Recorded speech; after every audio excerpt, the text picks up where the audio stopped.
বন্ধুরা সবাইকে আসসালামু আলাইকুম। আরো একটি নতুন ভিডিওতে আপনাদেরকে স্বাগতম। তো আজকের যে বিষয়টা যারা গাভীর খামারি আছেন তাদের জন্য খুবই গুরুত্বপূর্ণ। আশা করি যে শুরু থেকে শেষ পর্যন্ত স্কিপ না করে দেখবেন।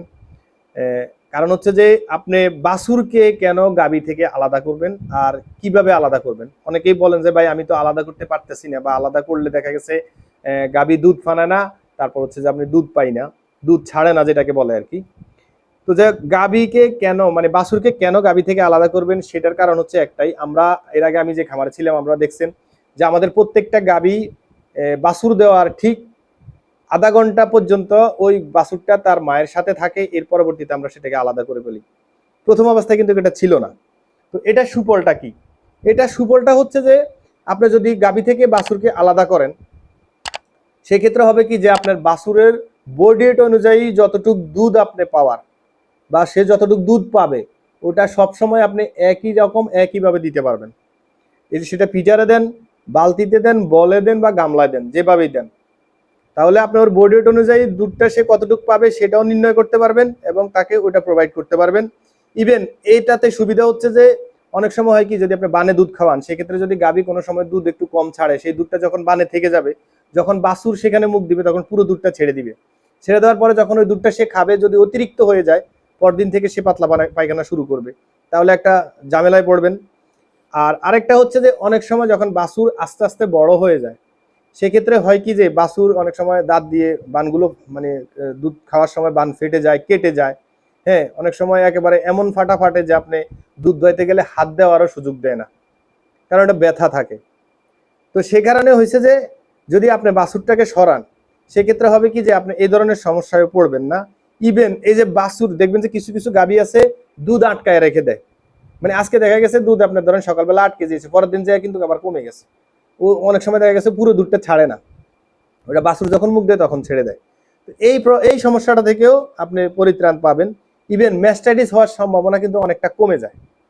হ্যাঁ, যখন ধরেন আমি যখন দুধ দোয়াইতে যাই তখন বানটাকে আমি ধুই, বা দেখা গেছে দুধ দোয়ানোর পরবর্তীতে কিন্তু আমরা ধুয়ে নিই।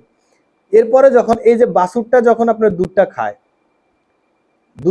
দুধটা খাওয়ার পরে কিন্তু আপনার ওই কখনো ওই বানটাকে ধুই না, ওইখানে একটা লালা জমে থাকে। ওই লালাতে যদি কোনো রকম আপনার জীবাণু থাকে, সেই জীবাণু যদি আপনার যেহেতু বানের মুখটা খোলা থাকে মিনিমাম 30 থেকে 40 মিনিট বা 30 মিনিট পর্যন্ত, ওটা যদি বানের মুখ দিয়ে ঢুকে সেক্ষেত্রে ম্যাস্টাইটিস হওয়ার সম্ভাবনা বেড়ে যায়।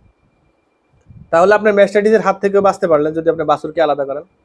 এরপরে হচ্ছে যে কিছু কিছু সময় দেখবেন যে বাছুরগুলা গাভীর সাথে থাকে, মানে গাভী থেকে বান থেকে দুধ খায়, ওই গাভীগুলা হিটে আসতেও প্রচুর সময় নেয়।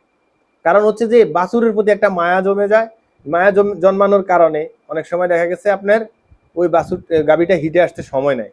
আবার হয় কি কিছু কিছু বাছুর যখন বড় হয়ে যায় মানে 3 মাস 2.5 মাস হয়ে যায়, তখন যারা দুধ যখন কম পায় বা দুধ যখন পায় না তখন দেখবেন যে আপনার ওলানে গুঁতো মারে, যাতে হচ্ছে যে দুধ থাকলে ওটা ছেড়ে দেয়।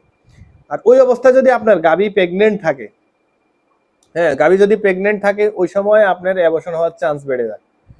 আর আবার হয় কি ধরেন আপনি একটা কথা, আপনার গাভী যদি আপনার 9 মাসের পর্যন্ত যদি বাছুর মানে ধরেন আপনার গাভী দুধ দেয়, হ্যাঁ এখন প্রেগনেন্টের বয়স যদি আপনার দেখা গেছে আপনার কোনো কোনো কারণে আপনি যদি অ্যাবর্শন হয়ে যায় এই যে গুঁতো দেওয়ার কারণে, আবার কোনো কোনো কারণে যদি আপনি 6 মাসের মাথায় বাছুরটাকে বিক্রি করে দেন সেক্ষেত্রে দেখা গেছে আপনি হয়তো আরো 1-2 মাস গাভীটাকে দুধ দহন করতে হইতে পারে।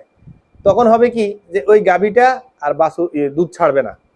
হ্যাঁ, দুধ ছাড়বে না বা বাছুরের জন্য মানে করবে, মানে ধরেন আপনার বাছুরকে দেখবে ডাকবে বা বাছুর নাই এরকম একটা অস্থিরতা তার মধ্যে কাজ করবে।